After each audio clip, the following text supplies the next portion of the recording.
Okay, Jack, I'm going to try to keep this as short as possible.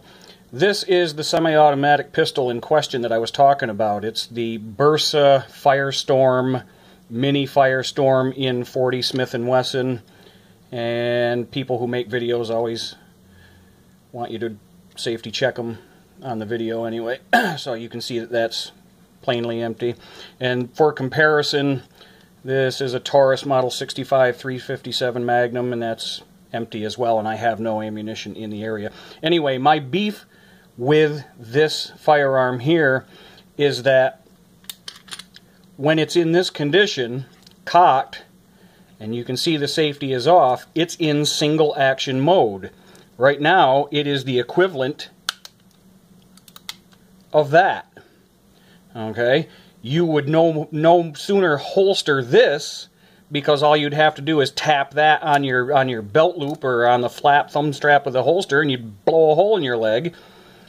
And what I was trying to impress upon the guys with this is in the same mode. It's in single action mode. There's no other safeties to prevent it. You tap that trigger, it's gonna go off.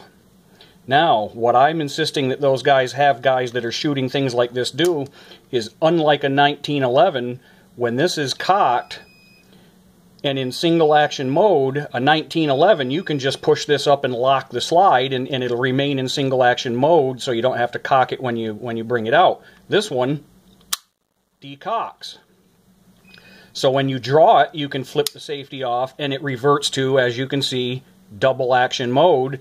So right now, it's the equivalent of this. Now, when the revolver's in double action mode, there's no safeties on them.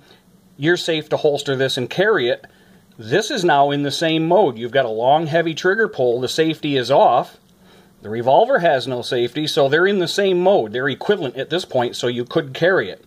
But this isn't what the guys at the range are doing that carry these that are bothering me. What's happening is they're bringing it out, firing it, pow, pow, pow, pow, pow, leaving it in this condition and going to the holster with it. And I've stopped and asked, George and Jerry, saying, shouldn't these guys be decocking these before they put them back in the holster, like so? And they were saying, oh no, with a semi-automatic like that, and I think they were thinking I was talking about a 1911, they were saying, no, that's an acceptable way to carry it, quote, cocked and locked. But there is no cocked and locked with these. When you pop this up, it's decocked.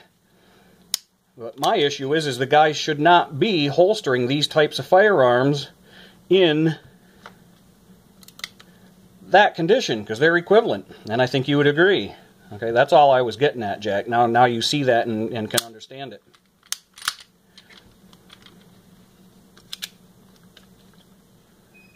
There.